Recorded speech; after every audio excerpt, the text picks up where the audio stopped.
Scenes of extraordinary gentleness, religious ecstasy, and exquisite details from everyday life, all painted by the hand of a violent drunkard and a murderer. Caravaggio is without doubt one of the most captivating characters and revolutionary painters in the history of art. His astonishing work is brimming with detail, full of emotion. A new exhibition at the National Gallery has gathered together 49 paintings to explore his radical approach and the huge impact he had on European artists in the century after him. In an exhibition full of treasures, these are my 5 highlights. In Caravaggio's Rome, artists had come from all over Europe and were known for wild partying, but also bloody feuds. Caravaggio quickly found fame by making paintings of the world around him. Youths, musicians, card players, fortune tellers, all of which were painted from life, which was unheard of at the time. Caravaggio was the ultimate Baroque bad boy. He was infamous even in his own day. He carried a sword illegally and he was not afraid to use it. But as long as he made exquisite paintings like this, he was able to keep in the good graces of the cardinals and the noblemen. For me, what makes this painting so extraordinary is the expression on the boy's face. This should just be an ordinary still life, but we get this wonderful sense of pain as the lizard bites his finger. Caravaggio made his name by perfecting the technique of chiaroscuro, which is the extreme contrast of light and shade. The dark, shady nature of his paintings mirrors what we know about the man.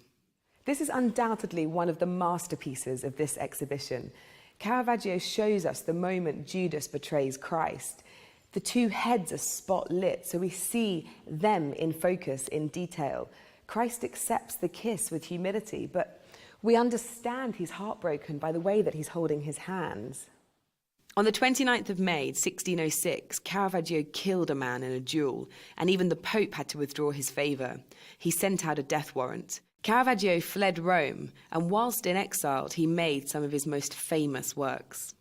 In this unsettling painting, Caravaggio shows the young Salome receiving the decapitated head of St. John the Baptist on a plate.